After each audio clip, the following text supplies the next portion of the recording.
You got clunking sounds when you turn, grease spewed all over the place, torn boots. Well, it's probably your CV axle, and in this video, I'm gonna show you just how to replace that.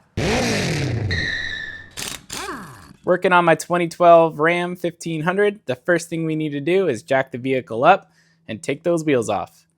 Don't forget your wheel chocks and jack stands and all that safety stuff.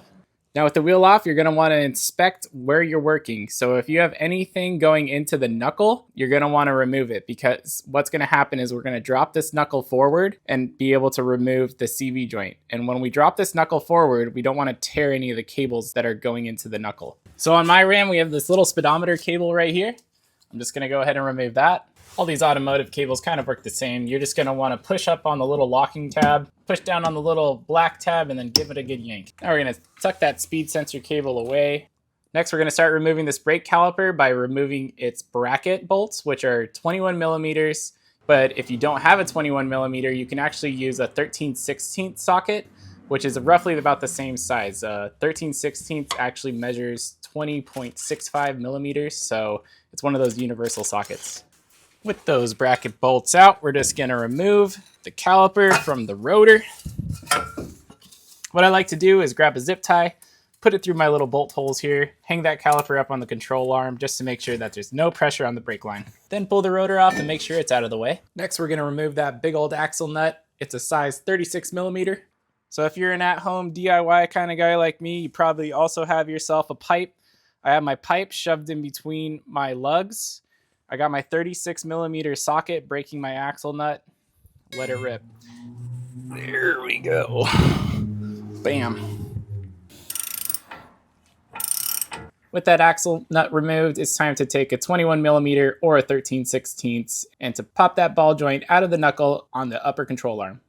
And sometimes when you're trying to get at this nut, you'll notice the whole ball joint kind of spinning. So what you got to do is put a 10 millimeter wrench underneath. And as that ball joint is rotating, it'll wedge into the knuckle. And then you can undo with a 13/16 or a 21 millimeter wrench. Then let's remove the ball joint from the knuckle. Take a metal mallet.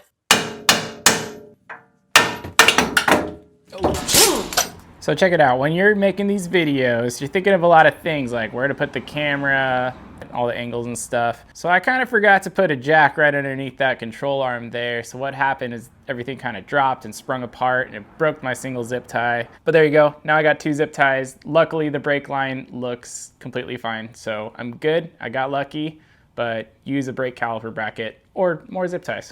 All right, with that upper ball joint removed, now we're gonna take the tie rod out. So again, a 21 millimeter or a 13/16. Just remove that tie rod nut. And then with a metal mallet, just smack up on the bottom of the tie rod, popping it out of the knuckle. Put that up and out of the way. Okay, now with the tie rod out of the way, we gotta smack the axle out of the hub. So we're gonna use our metal mallet again and just smack it out. So with the upper ball joint out, let's remove the lower. And the lower ball joint's at 24 millimeters. So just using my 1/2-inch breaker bar, go ahead and undo this nut. And just leave that nut right there so it catches the knuckle when it drops. And the easiest way to remove this knuckle from the lower ball joint is actually to smack it with a metal hammer here a bunch of times. You can put some pressure with the jack underneath on the control arm. I always found it the easiest. You just smack this until it falls apart.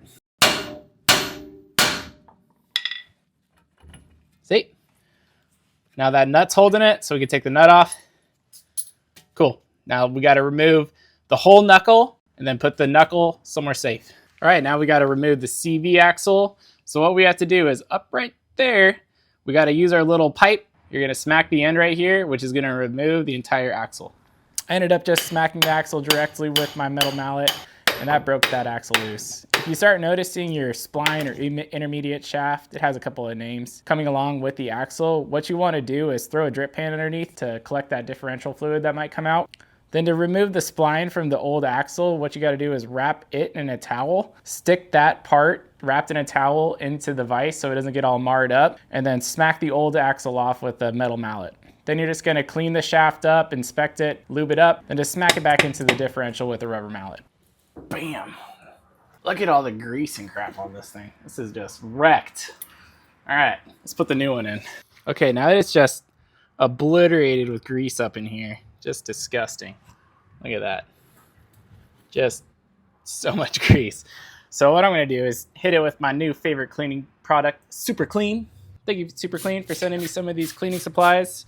I'm going to clean this all up, get all the grease off, and then we're going to start putting it back together. All right, that looks a whole lot better. I'm going to go ahead and clean up this side of the shaft. Put a little grease on it, and then slide that new CV axle on in. So you're going to put, obviously, this end, not the end that's going to go into the hub that has a nut. Make sure those teeth are lined up. There you go. Once it's a little bit on, you're going to take your mallet, and you can just smack it on the end here until that axle is seated all the way down. All right, so when you put the knuckle on, it's going to put a little bit of grease on the inside of where the axle is going to go through here. So what you got to do is at the same time put the axle in and the lower ball joint. You kind of just have to work it in. Make sure that the teeth on the axle are lining up into the hub. Grab your 24mm nut and get that on the lower ball joint to hold the whole thing up. And then you're just going to put the tie rod in with its nut. And now it's time for the upper ball joint. To help us out, we grab our jack and jack right underneath that control arm, which will push the entire assembly up. Line up that upper ball joint into the knuckle, throw that nut on, and the last little nut, this big old 36mm nut, came with the new axle. Okay, so we got everything held up with different nuts. First thing we're going to start tightening down and torquing is that lower ball nut. Let's get to it. I got my jack pushing the knuckle a little bit. What this is going to do is then push the pressure onto the ball so it doesn't spin when I'm trying to tighten it. So for this lower ball joint, you're going to torque it down to 40 foot-pounds plus another 90 degrees. I've never done this like 90-degree extra torque thing, but maybe you can just torque it down to 75, 80 foot-pounds. I'm just going to go with what the factory's saying, which is 40 foot-pounds of torque plus an extra 90 degrees. So let's give it that. Okay, lower ball joint's done. Now let's tighten up the upper ball joint. Dang it, it's spinning. All right, doesn't want to cooperate, so here we go, 10mm adjustable wrench. Because I just want to get this done, and I don't feel like looking for my 21. All right, got a little snug at the end there, so let me grab my torque wrench. On this top one, you're supposed to torque it down to 40 foot-pounds plus another 200 degrees. So I'm going to go ahead and just go 40 foot-pounds and 180 degrees and call it good. There you go. Okay, now we're going to torque the outer tie rod to 78 foot-pounds. No extra degrees on this one needed. Now for the fun one, the axle nut. So for this one, the hub's going to turn again, so make sure that you have your pipe wedged in there so that when you're tightening, it's not spinning the hub. And we're going to torque this down to 185 foot-pounds. Bam. And we're almost done. So now grab that rotor. If you got any grease on it, make sure you clean it up with some brake cleaner.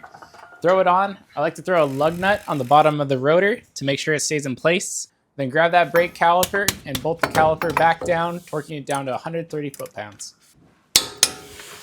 And then the very last step, if you have any cables dangling around, make sure that those are tucked away. Throw that wheel on. Make sure you're torquing down your lugs to the specs. On this Ram, that's 130 foot-pounds. And that is the whole video on how to replace your CV axle. Hey, I hope it helped you out. If it did, don't forget to check out my channel for more of these car-related videos. Do all that YouTube stuff, and thank you for watching.